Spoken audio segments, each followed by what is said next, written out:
Hello, all. Welcome back to another episode of Coot SaaS podcast series. We talk to various different executives related to the GCC system integrators. And today we have a special guest, Hari, with us. He's a seasoned HR professional having more than 2 decades of experience in the HR, right? He worked with companies like Capgemini, and now currently he's a HR head of Iris, and he has done various initiatives in the company, even outside the company, from the overall HR perspective. And we would like to today, we are going to learn a lot about the employer branding from the GCC perspective, and what are the things have changed, especially with the AI, and how is it being used in the HR, and various other interesting topics. I'm sure I'm going to learn and enjoy the conversation with Hari. I'm sure, like me, all of you will do. So, welcome, Hari, to our podcast. Thank you, Shankar. It's a great opportunity. In fact, an opportunity where everybody is talking about AI on one side, and the other side, everybody is talking about GCC. GCC is a very popular, market, and it is booming a lot in India. Plus, glad that organizations like you have taken focused initiatives on this and to bring awareness about this particular market sector and how it operates, because the styles are a little different. And I'm really pleasure to be part of this podcast here and share whatever little experience that I have on this subject and relevant HR topics as such. Thanks a lot, Hari. I recently saw your post.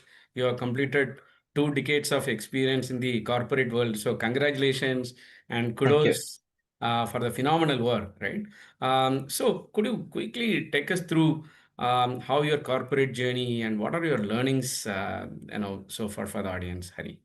Yeah, probably I will just give a brief on my profile, but people can check my LinkedIn to know more about it. So I started my career with TCS as a campus place from my college, and then I worked with them for about 3 years, both in recruitment and business partnering.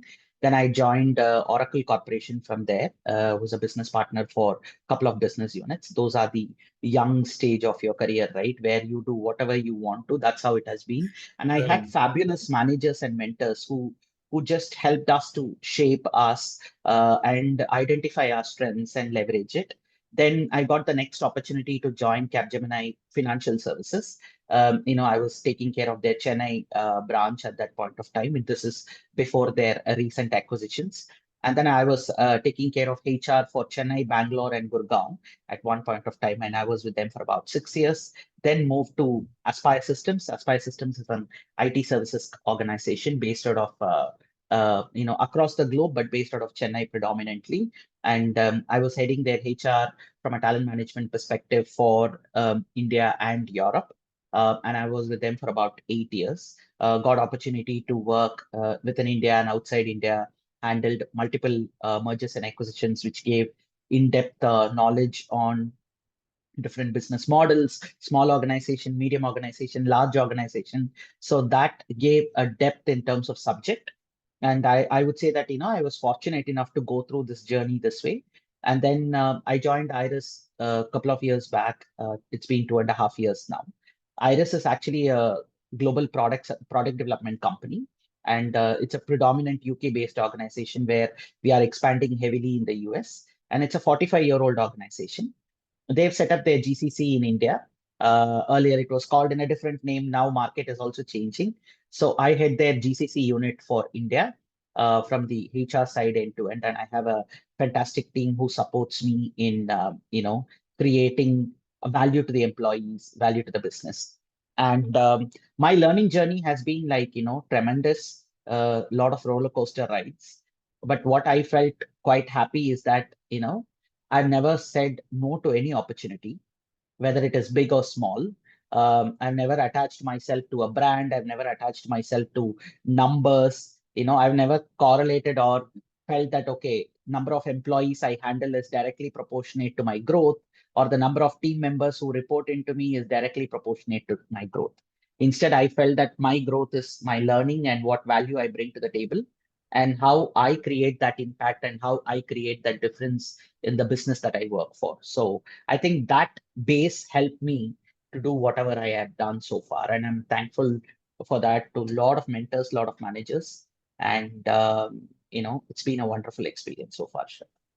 Genuinely, that what the 2 points you mentioned is really, really valuable. Even in fact, many times we associate ourselves, probably for us, the revenue is an indicator of our personal performance or growth. So very, very interesting, right? So thanks for sharing that, Hari. Right. Now you are in this for more than 2 decades, and primarily from the very beginning, the HR, right? And you have seen from the system integrator, IT services. Now you are seeing GCC. So, what has changed in the last 2 decades from the freshers? Primarily, you will also hiring a lot of freshers. So, how you are seeing the freshers hiring? What is happening from the processes and how the companies are approaching in hiring a fresher? Also, from how the maturity of the freshers, which earlier used to come, to the current set of freshers coming. I think probably in one question I'm asking two aspects, Hari. That's okay. So, fresher hiring is actually a critical role for a HR, especially when you start your career. And as I said, I started my career as a campus recruiter in TCS. So you can imagine when we talk about TCS, the number of hires that we do in a year and then go to different colleges. So I think nobody would get that kind of an opportunity as a fresh graduate where you represent such a big organization, go to different colleges, stand there as their brand ambassador and talk to people. But what was more interesting was that, students were in a stage at that point of time where every opportunity was meaningful, and the integrity status was huge, and their ethical commitment to the organization was very high. And they always looked at, the organization as the forum that gives them an opportunity, and then they were like thankful when we give the offer.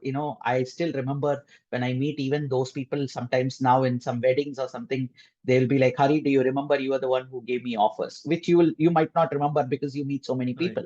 But the kind of impact that creates giving them a paper on that day, was a big thing. Even for me, that's how it was when I was hired as a campus recruiter. Slowly that got changed because, organizations also started becoming very competitive, and institutes ranking made a big difference because some institutes are like really tier one, and they were able to bring a much bigger difference in terms of their knowledge, in terms of what they bring to the table. So the table changed the other side, and organizations were like, going for some institutes, and all of them want to go there and pick the best. So students were, were in demand. The right students were in demand. That was the, I would say, the next 5 years or 10 years of scenario. But now if I look at it, students are not attaching themselves to big mass hiring or anything. They are looking for an organization which will match their career aspirations, sometimes their personal aspirations, and they want the organization to be fun filled. They want the organization to be purpose driven, and they want clarity. See, gone old days where you can hire a fresher and then they will come and join you only after some time. Then we will be able to train them and then figure out, okay, this is their strength, let me put them through this kind of projects, right? Whereas now in the interview desk itself, they are asking, hey, what kind of project am I going to work? I got certified in this, will I get an opportunity in that? If not, I don't want to take it.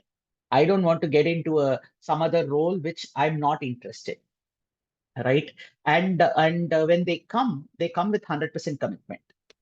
But loyalty has become engagement based rather than emotion based, right? If the contract is going fine between you and the person, and both the parties are getting benefit out of this journey, then the loyalty will continue.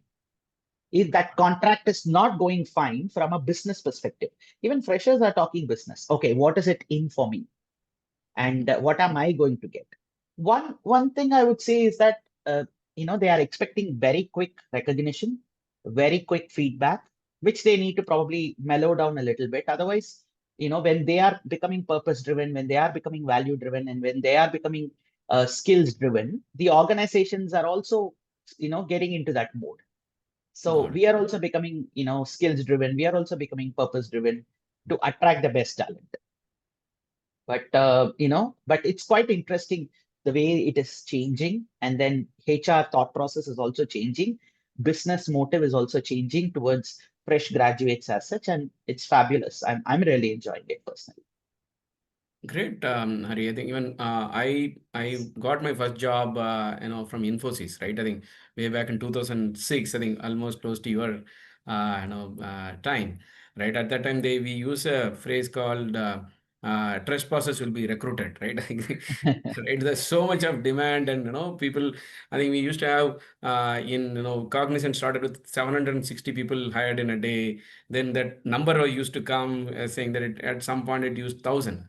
So you used to hire in masses, right? Probably that I think you already touched upon, but now that has kind of went back, and or how is it changed? What is the thought process changed? Or is it a It pure is not thing? that big a mass now, Okay, but it is slowly moving to class. Plus, the opportunities are plenty. See, that time, I would say that it was like 10, 12 companies which were hiring most of them, right? In fact, when, companies which are tier two, if they go, or if there is startup, if they go, they won't even get the cream because the creams will join only these big fours or big fives in the market. But now, if you go, there are so many organizations that are coming up. The number of opportunities are plenty. So instead of one organization giving you mass numbers, now the number of companies are more. Probably the opportunities in each company is less, but different opportunities, whether it is product development or is it, technology based or is it AI driven, ML driven, there are so many opportunities that are, but students have to really make it competitive. They need to develop their skills to a level where they will be able to compete and then get the best. um, yes, at least last 2 years the hiring has not been that much in the industry, but we are all expecting that it will pick up again. It should, because the demands keep coming, and we are hoping that that sustain. Otherwise, so many engineering colleges in India producing so many engineering students every year, then right. that will become a big challenge. I don't see that challenge as such. It's just that people have to get into some startup if they get an opportunity to start, rather than waiting for a bigger The opportunity and then perfect kickstart opportunity. their career. And Right. kickstart their career. That is more important. Got it, Hari. Got it. So the coming from the again from the recruitment perspective, right? AI is now completely it's there everywhere, right? So as a HR, how do you use AI, especially in the recruitment, right? I think if you say from resume writing also, now people use generative AI to write, right? So every resume looks great. So how do you, and you will be getting in thousands of resume, right? So how do you really go through it and identify which is the best best person for your purpose, right? For your organization, for the role. How do you go through it, the process, Hari? And Okay. one more thing, probably I will ask is like, what are the other AI tools you use in the overall HR processes? Okay. So see, AI is booming, and you can't. This is a fantastic era where you are in the verge of moving from an automation tools to an AI based tool, because a lot of people get confused. AI is automation. AI is not automation. Automation era is already there, and we are all using automation. But now the era is for AI.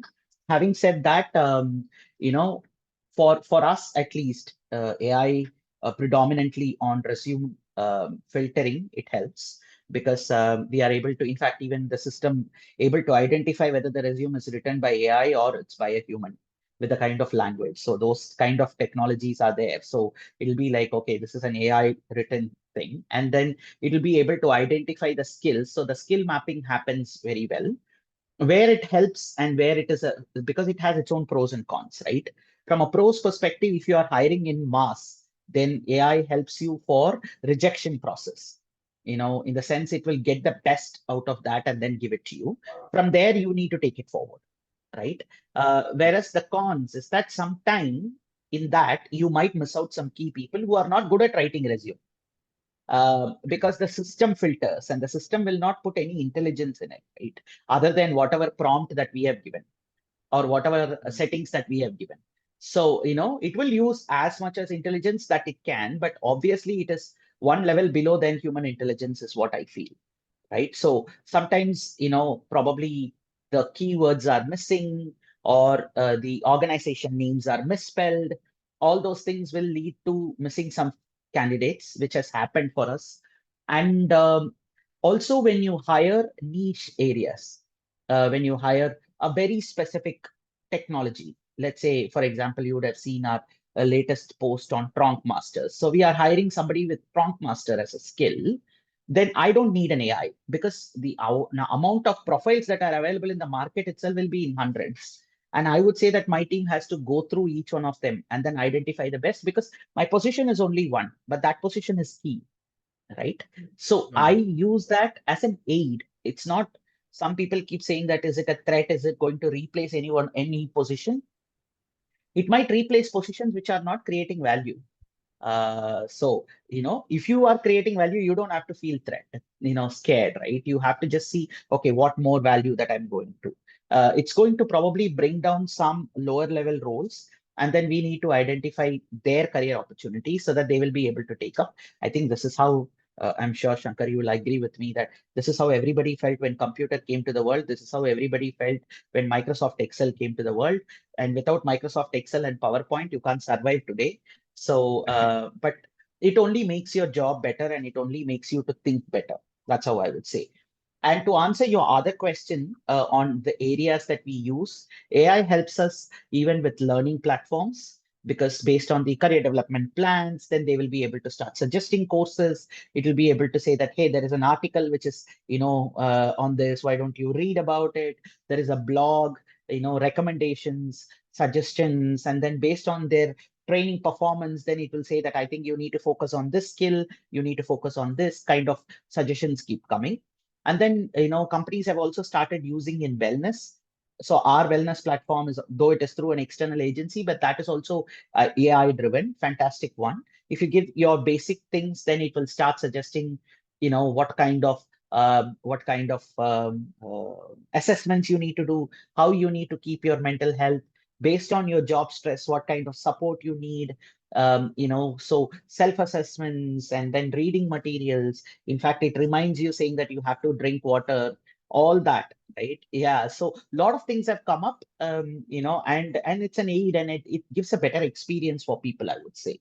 And companies have also started using it for compensation, benchmarking kind of exercise, because it brings best in the market. It is not like foolproof, but they take that and then they work on that analytical part of it and present it to the management the way they want. Fantastic, fantastic. Sure. When it comes to different other aspect of hiring fresher is like when I worked in Infosys again, we after hiring there is a 6 months training program in Mysore, then get them trained and then put them back into projects, right? I think that is where. So do you see that's a practice which a GCC I think probably will slowly get into the comparison with GCC and the practices, right? How what are the best practices you are doing, or not only even again it is not only with your current or past employee Hari, but you are a HR leader, you know various other companies from the ringside view, right? What are the practices now from hiring a fresher and putting into the particular project? Yeah, what are the processes and how are they going about it? In fact, even IT services have changed that model, if I'm not wrong. Nobody is hiring and then putting them through a training. So what has happened is colleges, institutions have adjusted their entire curriculum suitable for corporates now, right? So you go and hire somebody on the seventh semester if they are doing an engineering, and the complete eighth semester is given to the company. So a lot of companies are having their contact centers or training centers within the college or in a nearby college, so that pool of people will come there, and they use at least last 3 months or 4 months for the training that they are supposed to give when they join, so that when they come into the organization, they are productive at least from the first 1 month. They will do a quick refresher and then put them through a project. This is one. So that has changed. And second Okay. thing is the difference between GCC and IT services, as far as I know, is that GCCs hire for specific projects. So GCC predominantly doesn't have this bench concept. Right. Um, so real-time hiring is what most of us do. In the sense, we don't have that. See, it's a cost center. It's a cost-effective model, right? GCC is Right. predominantly a cost-effective model. And you will not be able to bridge unless the organization as a GCC is becoming much bigger and bigger. But when you are operating in few thousands, at least, then till that time, you will not be having so much of proactive hiring on bench and all. So they will be identifying, fine, I need so many people for engineering, I need so many people for implementation, I need so many people for this particular project. And then they go to the colleges and they hire them. They know that this person is going to come and sit here. So when they are doing an assessment itself, sometimes they do with that mindset. And most of the GCCs are also, instead of campus recruitment, they go for off campus recruitment. The reason is that they can't predict so much in seventh semester time itself. Okay, this will be my number in April, right? It all depends on the business that is coming in from their corporate office. So at least for me, if you see, we have been doing only real-time hiring because, when we get to know, fine, we need 10 people now, and then we will start working. Then I go to the market off campus because we go for very specific certified people.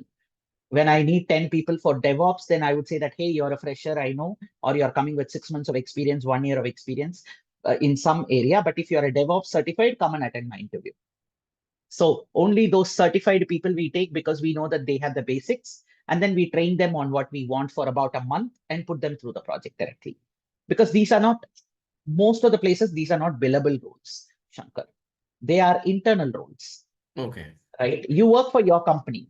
GCCs, when they set up, this will be like either a core company, a semiconductor organization, manufacturing setup that they have their IT wing or a technology wing or an R&D wing in India. That's how it starts. And then slowly it spreads into different areas. So having said that, they are not like, directly billable by the client most of the time, at least the technology hiring. So, we do only real-time hiring, and that's the model. That's the change as such. Sure, very, very elaborate and comprehensive, Hari, right? One of the problem which in the mass hiring or in this process is like lot of on or high demand people, they get frustrated in this process of multiple rounds of interviews, and the whole process is around. So how do you really how do you really fix that problem, Hari? We are now actually coming out of all that, Shankar. In the sense, we are hardly having 2 rounds of interview. That's all. Maximum. Wow. A lot of interviews even sometimes happen with just 1 round. Because if you are having 2, 3 people who are panelists whom you need to do, if they're all available, just put them in one Zoom channel or one Teams channel, and then add the candidate. They do a discussion for about an hour or an hour and a half, and then finish it off. If there is a need, they might have one more round of interview. If there is a selection process at each level. For some niche roles, if the entire stakeholder party is going to be there, because the recruitment process is much stronger, right? So the recruiter will do 1 round of review. They will go through the profile. Sometimes there are specific roles. We also put them through some assignments. We give them an assignment and ask them to prepare and come for an interview. So when they come itself, I think 20-25% is done. Then you keep talking about their analytical knowledge based on the assignment, their understanding, and then take it forward. Say, for example, if I do a customer service, we hire people on customer service as well, and all of them are working for UK clients. So when they need to talk to the UK customer, we need to check on their accent, their fluency, their language, everything. So I do an assessment before that. So they will be having an online assessment. They go through it, clear it, and somebody who clears with that grade of marks that we need, only they go through an interview. So they will have 1 round of interview, and that's all. So gone old days where people are doing 5 rounds, 6 rounds. No, I think nobody has time, both the party. And candidates, especially your extremely good, talented candidates, will not wait, and they don't like it. And this is, you're saying, common across all the companies, Hari, or Yeah. A you're lot of seeing... companies have changed now. Okay. A lot of companies are having not more than 2 rounds. Very rare when they are hiring for leadership roles. Obviously, they need to meet different stakeholders because that's very important. It's a hand-picked person. So that way it might be 3 or 4 rounds or sometimes more than that. But predominantly for at least up to team lead level, if you see, maximum 2 rounds of it. Fantastic, fantastic. So moving on to it, right? I think the primary city, the metro cities are now completely, the war for talent is high. So every GCC or everyone is moving to the tier 2, tier 3 cities. So what's your take on it, Hari? How you see the trend, and do you see that whether the talent available there in the tier 2 and 3 cities are as good as the metro cities? Where do you see the gap? What, and very specifically, if a fresher or someone wants to get empowered, what can they do now? See, first of all, we can't really stereotype saying that city students are much more stronger than tier two city. So that is not there because institutions are becoming really competitive, and you have IITs everywhere, you have NITs everywhere. In fact, some of the NITs are in tier two cities than tier one cities. So, so students who are passing out from there has a much bigger impact. See, COVID has opened a lot of gate, right? You can just deliver wherever you are, and then you can deliver the business. Cost-wise, it is becoming much meaningful if you are going to tier two cities and tier three cities. There are organizations which are becoming best example to set up something, a full setup shop in a tier two or a tier three city, and then making it very successful for people. So no doubt about it. But at the same time, see how students are looking at it is that if I come from a tier two city, I want to work only in tier two city. No, that is not what it is. You need to be ready to work where the business want. It could be this tier two city or some other tier two city, right? For example, a student from Trichy in Tamil Nadu or in Madurai from Tamil Nadu, they are passing out from a tier two city, for example, if we consider Madurai as a tier two city anyway. But if they are passing out from Madurai, then instead of just limiting themselves, saying that, hey, there are so many companies here and I want to limit myself here. Instead of that, if they say that, okay, then opportunity is in Mysore, the opportunity is in Mangalore, or the opportunity is in Bhubaneswar, then I am ready to go anywhere. So, and it opens up so much of knowledge for people, including organization. And organizations are not setting up in tier two cities just to attract that particular local talent. It to attract talent across, like in and around that city. But having an operations there helps them if there are ready-made talent or if their existing employees are all from that background, then they feel that, okay, instead of them coming to Chennai or a Bangalore or a Mumbai or a Pune to settle down, why don't we go there so that they will be able to settle? And it's a retention factor because the market becomes very small. And if they are settled there, then they want to stick on with the organization also much. Because again, leaving that city and coming back to a Bangalore for an opportunity, people might think, right?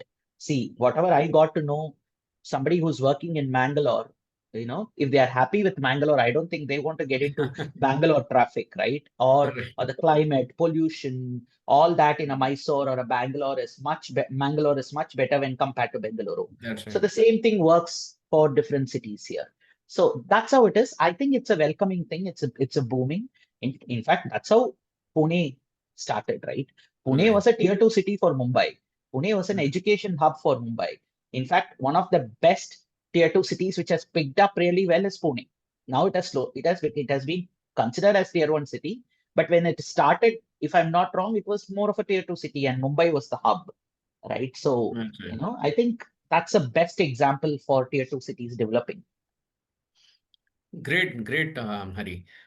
Moving on to the no, the GCC and the comparison, right? I think GCC is earlier considered, or even you also mentioned, it's a cost arbitrage, even today.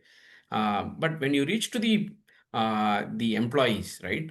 How do they take it when you say that, hey, I don't want to be the back, right? Because you also mentioned there are now so many other opportunities, right? I can work on a startup which is doing cutting edge, and it's also cool now working with a startup, right? And I can work with IT services or I can work with the GCC. So how the people make choices? That's one. And again, one more question to that is like, as an employer, now how do you navigate that challenges, right? I think how do you position yourself so that the best talent is attracted to your company? Okay, very nice question. In fact, actually, GCC, the biggest challenge which I see in some organizations is that they lack a strong standalone brand visibility in India, and they are overshadowed by their parent company. In the sense, they are known by the parent organization, but they should be known as an organization in India. Why? Okay. Because people should connect. How much ever they connect to the brand, they also connect to the region, right? So that way, that's a big challenge. And second thing is they also consider GCC as a back office. GCC is not a back office; it's an extended setup. Um, Slowly it was started as a back office, then people started calling it as a shared service. Now it is completely different. Okay, companies, big organizations coming and setting up their shop here. They're not coming here just as a back office. They want to have, in fact, a lot of companies have started considering it as a BCP. So, that way, having a setup here makes a lot of sense. Instead of just going to another vendor and then having your technology delivered through them, why don't you have your own thing, right? And the other thing is like, we also need to promote a lot of internal employees, their brand stories to bring the brand visibility for the organization. That way, it's our responsibility, right? Because see, every organization will have an EVP, that is employee value proposition. So this, whether it is a global value proposition or is it a local value proposition, or is it that global value proposition which fits the local value proposition, or are you going to customize it? So that is more important. And sometimes candidates think GCC as a startup. Okay, Oh, because when they come, there are only 50 people in the company, then they think, okay, there are only 50 people, then you are a startup. But they don't know, right? I know the one of the global company is organization. far, far bigger. Yeah, Exactly. So, and mass is not something that is not needed for every company. correct. Not every organization needs 50,000 people or 100,000 people, right? Correct. I'm sure you know better. Companies which are having 4,000, 5,000 people are making $3, $4 billion business because they are fine with it. And their Mm, service is not people, their service is product. Their service is right. some product that they go and sell it to the market, and they get revenue based on that product. Whereas for a services organization, their core business is people knowledge. So they need to Correct. have that mass because every mass brings them that revenue. So this model itself, people are not clear. I know an organization which has been in the industry for about 120 years or 130 years, and they've set up their shop in India. Now they have 75 people here. Okay. So there was a candidate, my HR friend was telling me there was a candidate who has attended the interview and said, "Oh, there are only 75 people. How big are you?" I'm like, "Excuse me." So, you need to understand that they are here having only 75 people because only niche area, very specific target on that particular business. And they got to know that this talent is available in India. So they are there setting up. So as an employer, we have a huge role to educate the market on this. And there are different forums, including like this, helps us to educate. See, my company is a 45-year-old company. Right. Until I attended the interview, I didn't know that it's a 45-year-old company, right? And Right. in India, they were about 22 years. Okay. Okay. But now when we are growing faster, we want to do that branding initiative. We want to bring an exclusive brand for India, how it will be seen. That's how we have an India in LinkedIn page, and there is a global LinkedIn page, and there is cross posting happens. When we do something, we tag them. We don't just have 15 posts on the global post and one of them to be India because candidates might miss out, right? So even if I'm going to have only this set of followers in LinkedIn, but it is exclusive for India content, and Yeah. I place global content where it is needed. So that kind of a clarity should be there, and that kind of an understanding should be there, so that you will be able to plan it and execute it. It's a very conscious effort. And students, if they are going to do a deep subject analysis as such, sometimes they get very exciting opportunities from GCC because it will be closer to what they do.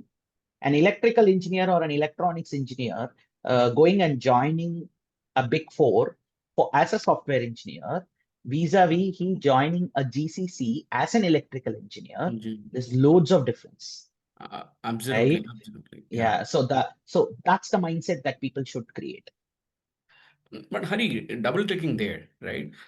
There are so much of noise around it, right? So how do you navigate? How do you, because you are in a way GCC, some GCCs might be too small, right? It may get lost to the large company coming there and spreading. For example, I'm seeing a TV ad, means TV means in YouTube ad for Verizon.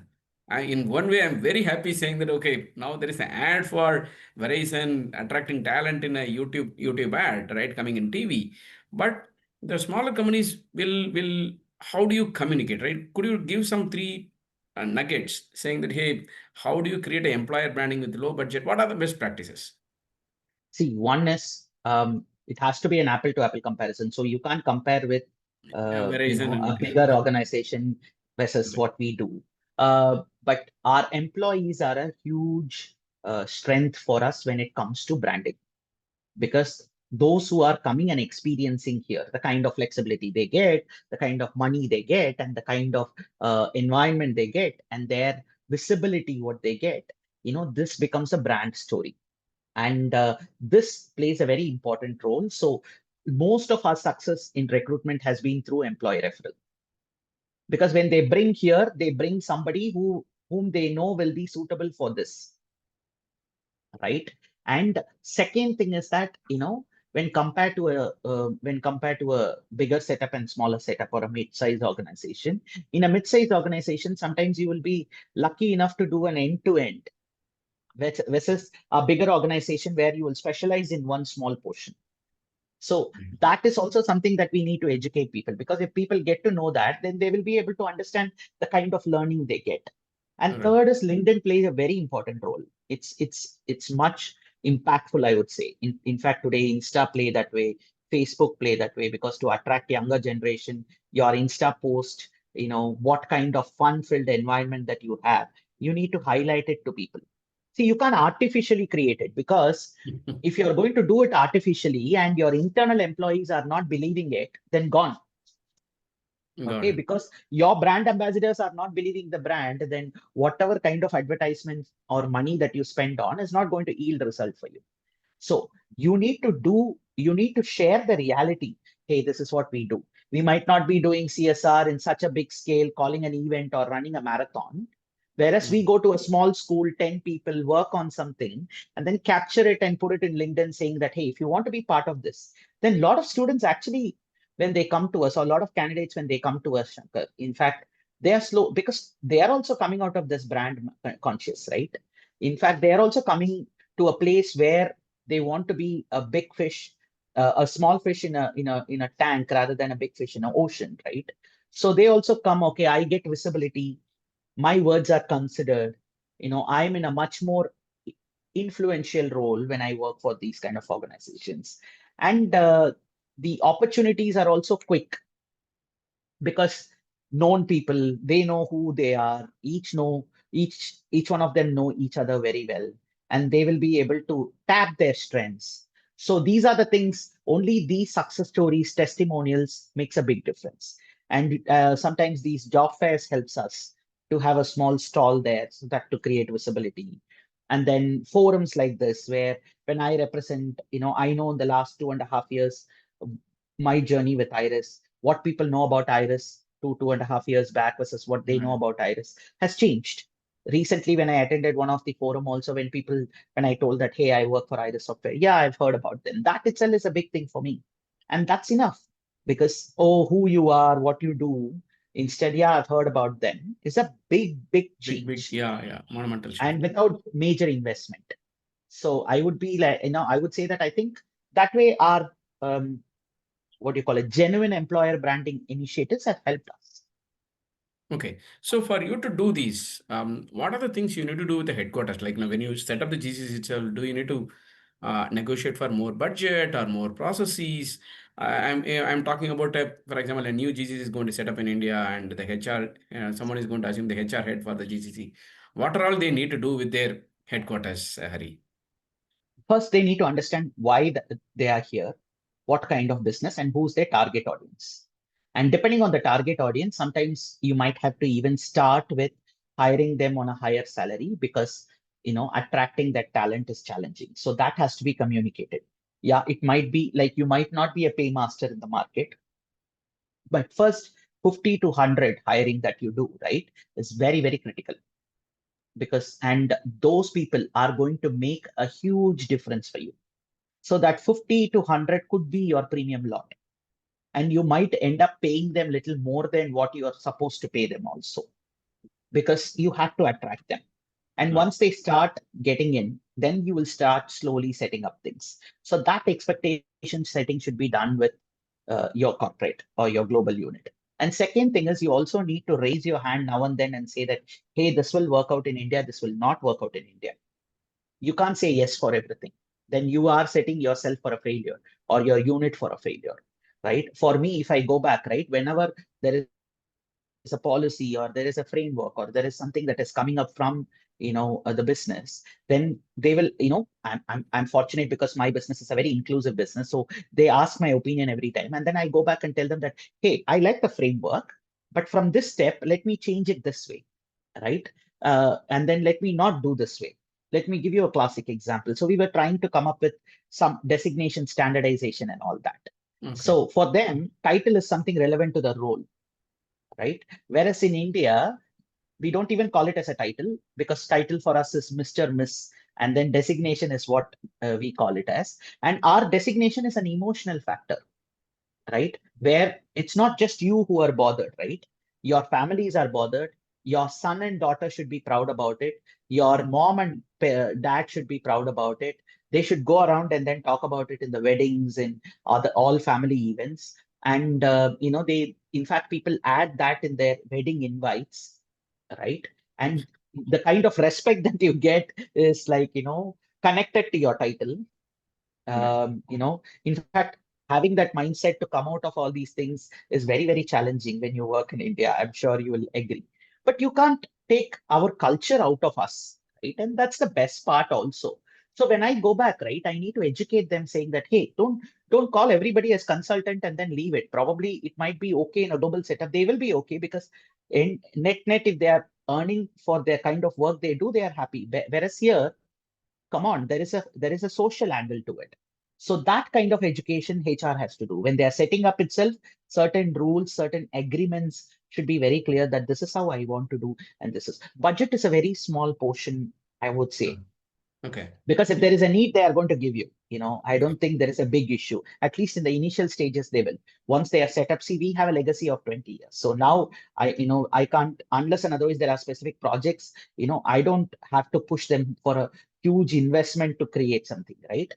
Customization is the best thing that HR has to be delivered, and then you have to have the right seat at the table. You can't be a delivery person. In fact, you should be a business person. You can't just deliver whatever the corporate wants. Instead, you need to take it and go back to them saying that, hey, we will do this, we will do this. And we also need to give them clear reality from the market, because there are a lot of overselling that happens. And there are a lot of assumptions that are there about India, which you need to clear.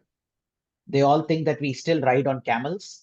A lot of people think that, there is a peacock on our terrace. Every day you can go and say hi to it and all that. So a lot of people, unless they come here and see what we are, they don't understand us, right? So those kind of education also is something a HR person has to do when they are setting up a GCC or working for a GCC on a continuous basis. Very, very elaborate, Hari. You already touched upon the cultural angle in this one. Probably that is the next question I was about to ask, right? So, no, considering to a Indian company having office in different cities, now it's a foreign company, the mothership, headquarters, now it's an Indian company. So, what are the cultural challenges you see on a daily basis, when setting up a GCC from the HR perspective, and how you again, how you navigate these problems, Hari? Okay, I won't call it as a challenge, Shankar. In fact, that is the most interesting part for me when I work for a GCC, and the most enjoyable thing, right? Okay. Why? Because diversity is not new to India, and we don't get scared with diversity. When compared to any country, I would say, because every 100 kilometers or 200 kilometers, you see a diversity in India. Food is different, language is different, cultural practices are different, belief systems are different, values are different, right? Even sometimes Right. clothing are different. Yeah. So if you are an Indian who has just traveled within India, I think you are prepared for the world. Right. In Right. fact, that's what helped me when I went abroad and when I was living in a place where it was a non-English speaking country. I was not scared, because for me, coming from South India, especially from Tamil Nadu, if I'm going to work in, Delhi or a Gurgaon or a Poland, it's the same, because I don't speak local language, right? And True. I don't eat their food. I'm not comfortable with their climate, but I still survive. Right. What is more important is this culture education. See, there you need to clear a lot of air. You need to clear a lot of perceptions. You need to clear a lot of assumptions, and that's not a one-time process. A lot of companies, according to my experience, have slowly come out of this forcing you to do something. Instead, they give you a space and they help you to, manage those dynamics very well. Because the integration actually it becomes quite complex when it comes to this diversity, cultural diversity part of it. And already on top of it, you have a regional diversity, you have a generational one, and then you have ethics, value systems, everything. But as a HR person, I would say that's the most fun and an exciting part. Because and the other thing is that you leverage the culture. You should not feel worried about it. In the sense, when it comes to India, the kind of openness for people to travel if there is a need, and the kind of you know the kind of acceptance when it comes to a new project, and there all said and done, there is a value system for us that, okay, my employer is very important and I should not let them down. This kind of amazing values that we carry in India is actually something that we need to leverage. And we are leveraging it now. And that helps. In fact, they feel quite surprised. And even if you see smaller celebrations here, we do it in a much bigger fashion, right? So that creates so much of positivity.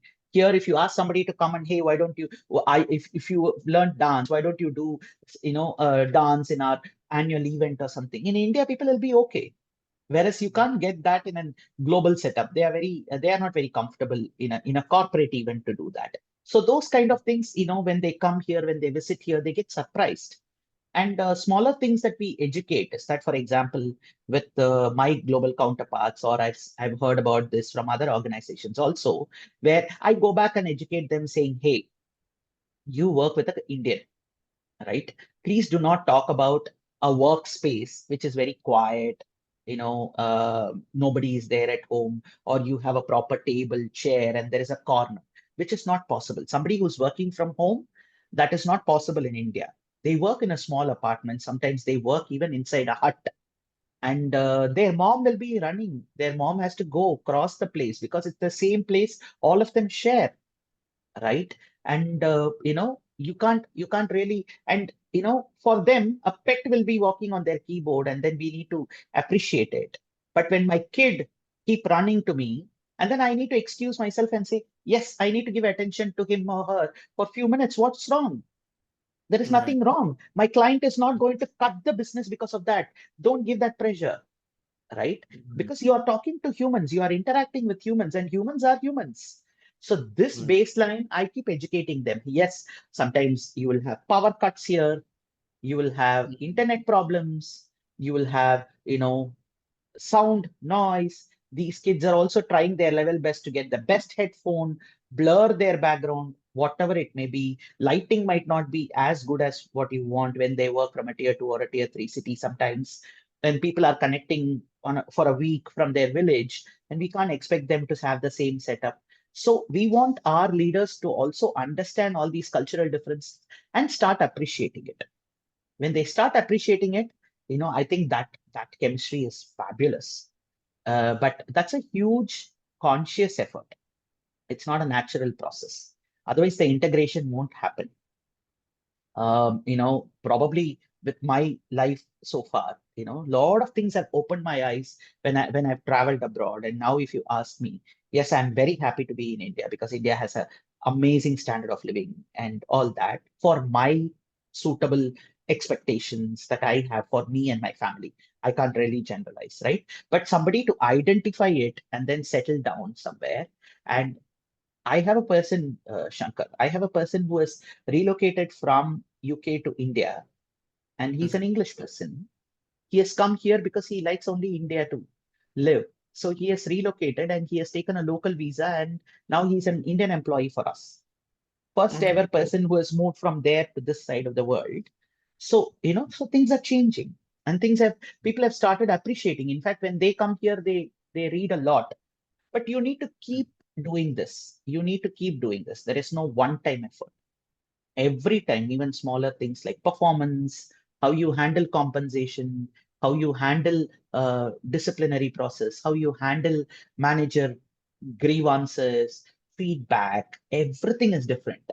Everything is different, and we need to keep educating them.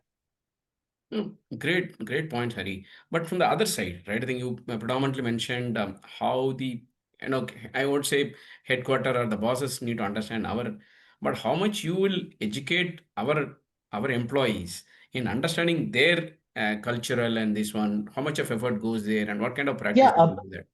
absolutely. In fact, actually, that is much bigger. The reason is Okay. that the end of the day, business is what it is, right? And Right. you bring, when the business is successful, you are successful. There is no second thought about it.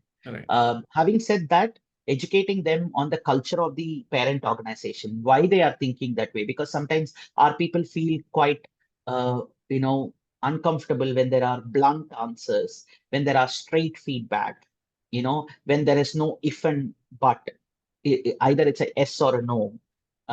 So they get little worried, or they feel they are not happy, right? So you need to tell them that, hey, there is nothing wrong, and this is their intention, and this is why they are saying this. In fact, slowly, thankful to a lot of seniors, veterans in the market, slowly things have changed that you don't have to speak in an American accent if you want to work for US, right? You can speak in a very neutral English.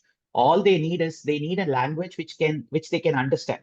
That's all, Right. right? Right. So gone old days where you need to roll your R's and make a statement out of it. So Correct. that way it is becoming global. The entire world is becoming global. And the other thing is that you know, in India, which I see as a challenge, I'm sure, I don't know how many of them will agree, but I see a challenge where we don't ask questions. When something comes to us, right, they expect us to ask questions. Hey, ask your question. Tell us whether you're okay with it or not. Because if you give a commitment, stick on to it. Don't come halfway and say, yeah, I wanted to do no, but because of this. Instead, just tell in the beginning whether this is possible, not possible. If the deadline is, achievable, not achievable. If the revenue is achievable, not achievable.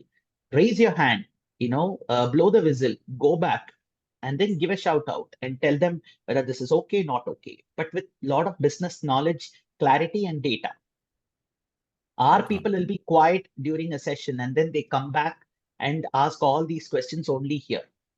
But they don't go back and ask. And in fact, they find it very difficult sometimes if there are no questions, if there are it. no proactive connect, right? And sometimes we keep educating people that they always, when I go for calls with my international colleagues, predominantly 90% of them will be switching on their video, Okay.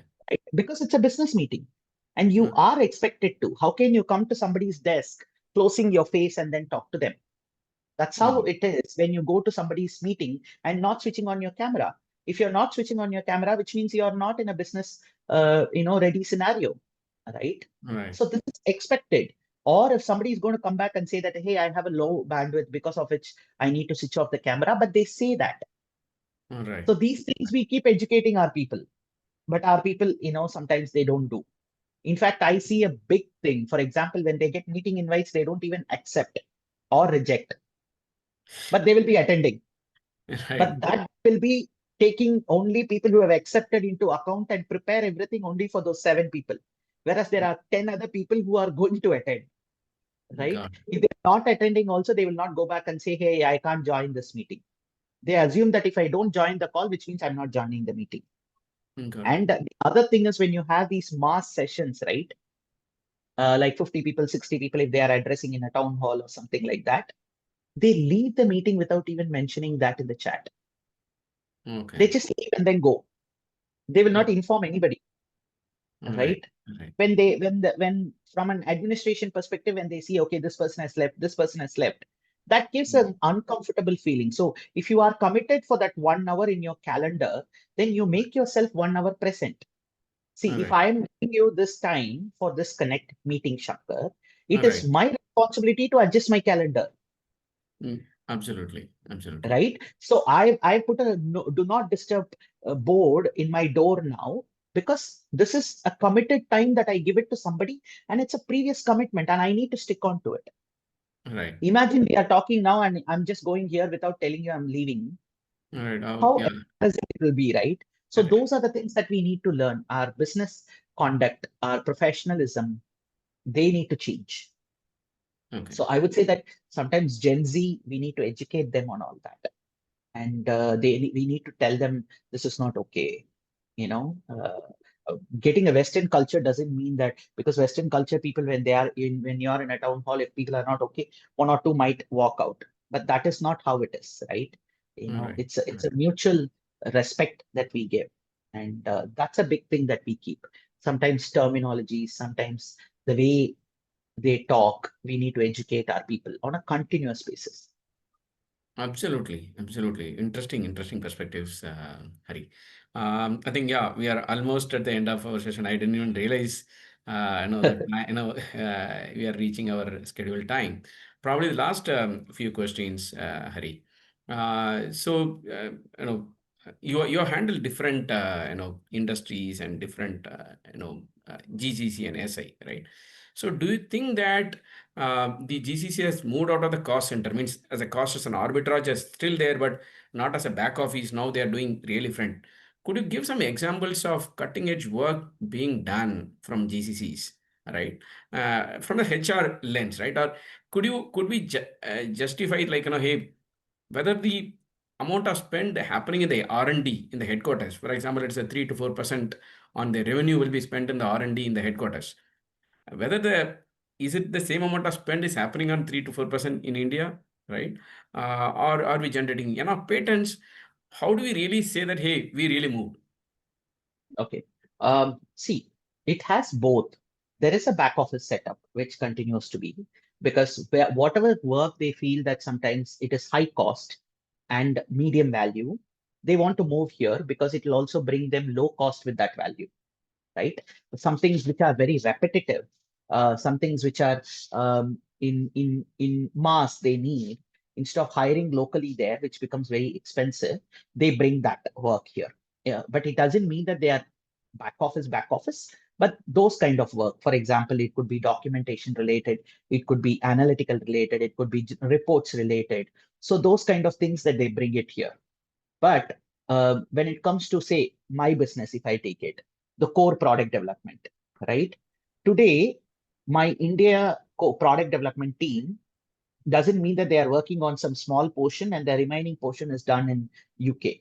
Okay. If there is one particular product, I have 4 people in UK, 3 people in Romania, 3 people in India, who are all giving equal contribution to that product. Sure. Okay, so whether it is a core coding knowledge or it includes what do you call it? It includes um, the value that they create to the business, or if in fact it could be on R&D. It is becoming an extended office. It is not okay. Let me just throw things that my people doesn't want to know. GCC is not that. Okay, in fact, a lot of people assume GCC is like that. No, it is not that. You know, here I want to do these things, and that particular area I want to do these things. For example, if you go to secondary countries in Europe like Romania and Poland or Bulgaria or Ukraine, whatever Europe, you know, doesn't want to do, doesn't go to these places. But these places are technology wise, software engineering knowledge wise, one level above. So they want to go to Okay. that market, which is cheaper, and knowledge wise, they are bringing that. Same thing is what India is. You know, offshoring happens. For example, we have a customer support team. So there is one team here and there is one team in UK, and they work as backup for each other. And this team, in fact, reports to the UK team, and they are all in common calls. Their KRAs are same. Their OKRs are same. Their expectations in terms of deliveries are same. In fact, their recognitions are same. For example, when we have an initiative called Customer Voice of the Week. So if somebody is getting maximum customer score, if that person is going to be in India, then he will be getting the same value of money, say £100 or something, when that person is going to be in UK. Okay. So just because it is coming to India, it doesn't mean that they reduce the money to it. So these kind of things, they bring it as a same. And when it comes to R&D, it depends on the industry. If that particular industry wants to have their core R&D patent and all that within that country, because it could be because of data security, it is Oh, because of intellectual yeah. property, or it could be because of GDPR, depending on the region where they are coming from, then they might have the core and they might have the ancillary here. Or if that industry is allowing them to have both, then they might have both. But it is now an extended unit. It is now a unit where we share the common business objectives, and we work towards that. That's the fantastic part, right? It is not a BPO, it is not a back office. Every business, even IT services, will have their own back office, will have their own shared service model. But that is to operational efficiency of that business. Whereas when it comes to GCC is towards core business contribution, and they are looking at an alternative market. Why not? Got Because when I get the same thing there, why not? That's the whole idea. And sometimes if they need 4 engineers, if they can hire only one person there, the same cost, they might be able to hire 3 people in India, so that their value will be much better. That's how it. they look at it. It doesn't mean the value goes down. No, I know that portion definitely I agree. But the point I am trying to force is like, from the cost center model to we are really going up in the value chain, right? How do we, I think we see this adjective regularly, but how do we see in action, right? Is it like, See, eh, cost effective, it is cost effective. right, So the cost arbitrage will be there, no correct, doubt about it. We can't say that, they will be spending the same infrastructure here, the same cost. Then there is no point. That will be there. But their thing is like, are we getting the same value with lesser like, cost? Okay. So that value chain, we will be able to grow. We will be able to climb it faster. And then we will be able to be there at the seat at the table and bring that business impact. And cost comparison, first of all, we can't do a cost comparison because whether we are paying people, whether we are giving them benefits based on our local market, that is more important. We can't compare this with their salary or their yeah, benefits or their structure, right? So how they look at it is that, okay, so I have this much, let me invest it there and then see whether I'm able to get the same value what my colleagues are giving here. That's how they are. But cost angle will be there forever, will be there forever. Even companies, big companies who are setting up their shop in tier 2, tier 3 city, the same model. They're going there for cost, but they want the same value, right, right? right, absolutely. So that's how it is. Great, great, Ari. So, being a leader and you have so many different priorities, right? I think you might be traveling regularly abroad and other things. So, how do you manage your time? How do you balance between different work, especially for a young person? What are the traits they need to follow from the beginning? Your planning is very, very important. And my first boss taught me that any mail that comes to you, please answer within 8 hours, 8 working hours. Okay. Go with some answer. You will check and get back, or you're working on it, whatever it may be. So I still follow. If you go back to my inbox now, probably I will have 6 or 7 mails that are unanswered.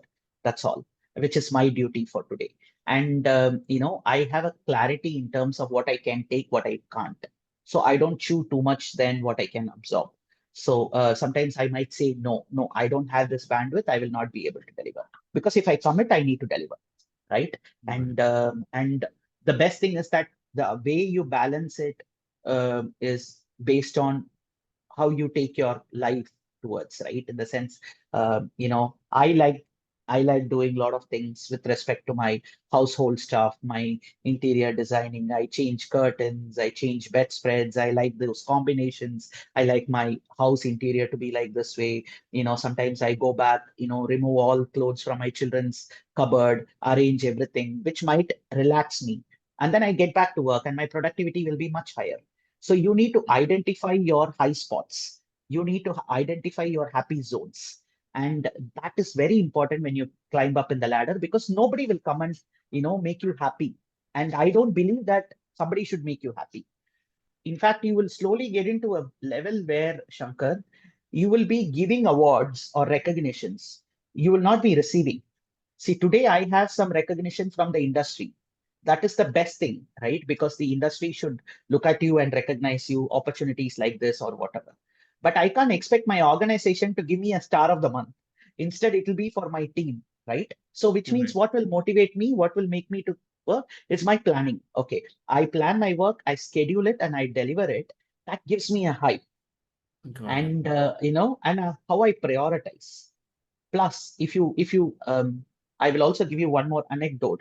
My mentor used to tell me that, When you want to fly high, throw weight, right? Okay. If you want to carry everything, then you can't fly high. Let's Mm. say you are going in an air balloon. Mm. And then if you want to go as much as possible, the lesser the weight you have, the higher you will be able to fly, right?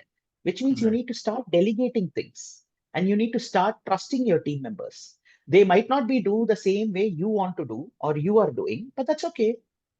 Somebody Mm. trusted me like that. That's how I could become a manager, right? Or I could become a leader today. Same thing I need to do to my team members. So, and every opportunity that comes to your table, first learn what is it. Then sometimes you might do it much faster than what you have planned also. Because if you know the underlying problem in that, then if you give 5 minutes, go for a walk or a tea and come back, you might be able to give a fabulous solution rather than just start doing immediately. Instead, analyze what is it, what work it is, and where it is creating that value, where it is creating that impact. And then bring your personal signature in it. Don't just replicate what your seniors have done. Process wise, you need to follow the same thing, but the approach or the style could be something unique to you. So these are the things that makes me, get going.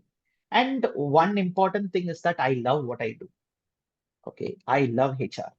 I would say that, if anybody come and make all those memes, jokes, funny things about HR, it doesn't hurt me. It doesn't Mm. hurt me because I love what I do. I am passionate about what I do, and I know that I'm creating value on so many people's life, and I'm creating that impact in a very positive fashion. And I'm so proud about it. Not everybody is fortunate to do that, right? If a doctor is a physician, is somebody who's creating health impact on somebody, then as a HR person, I'm creating a behavioral impact on somebody. So I'm Correct. equal to a doctor. I'm a behavioral specialist. And if I start working on human behaviors, if I start working on human psychology, I think the kind of high that it gives you when you create that happy quotient in somebody with a right mindset, with reality, Shankar, actually it is quite addictive. That's why probably I don't feel that 2 decades to be 2 decades because I feel so happy about it. And if you start enjoying what you do, I think working on a weekend is not something you're putting your personal time or something. No, you do because it makes you happy, right? And last thing is that sometimes you need to go back and explain your family. You need to just sit with them, talk to them, Mm. tell them that, hey, if you want me to do very well, support me this way. Else, it's okay. I will also content myself or confide to this level. But if as a family we need to grow, then we need to do that. I was fortunate enough that I have a fantastic spouse and a family which helps me to do that. Even my kids know that if I'm in a call, they know how to help me. They bring a glass of water, keep it there, and then go, right? Because they know that I do that when they do their homework. So Okay. that kind of system is very important. You need to have an open conversation with your parents, with your family, and tell them that, hey, this is my career. This is what I need to do. My work will be expected to travel so much. And so you need a system which runs, right? Then you will be able to focus on what you want to. So that is also very, very important for every career.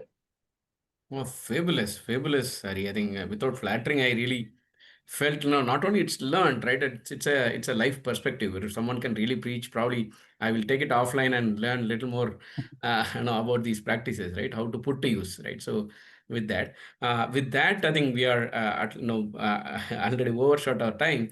And thanks a million, Hari, for sharing your insight and for your valuable time. Would like to have more sessions with you in future. And if there is any way where people can be in touch with you, you can let us know to the audience. Yeah. Yeah, LinkedIn would be the best way because I'm very active on LinkedIn, so people can connect me through LinkedIn. Whatever best that I can do, whatever little knowledge I have, if they want me to talk to them and then help them about, I'm quite interested. In fact, I do that with whatever little circle that I'm working. But thanks, Shankar, for this opportunity because sometimes when you do these things, right, when you ask question, it makes me think, and then it reassure, okay, I am going on the right direction. And when I get an acknowledgement, I also feel that, okay, then this is right because there is nothing right that is written. It's Mm. your right. So so it is very important to have these opportunities, and I'm quite honored to be part of it. In fact, blessed to be part of it. And thanks for that. And looking forward to work with Hoot and with you in more such initiatives. Thank you. Thanks a lot. You're so nice of you for the encouraging words. I think that will help us in bringing these kind of conversations to very many people, Hari. And thanks a lot and have a wonderful day. Thank you. Thanks, Shankar. Take care. Bye-bye.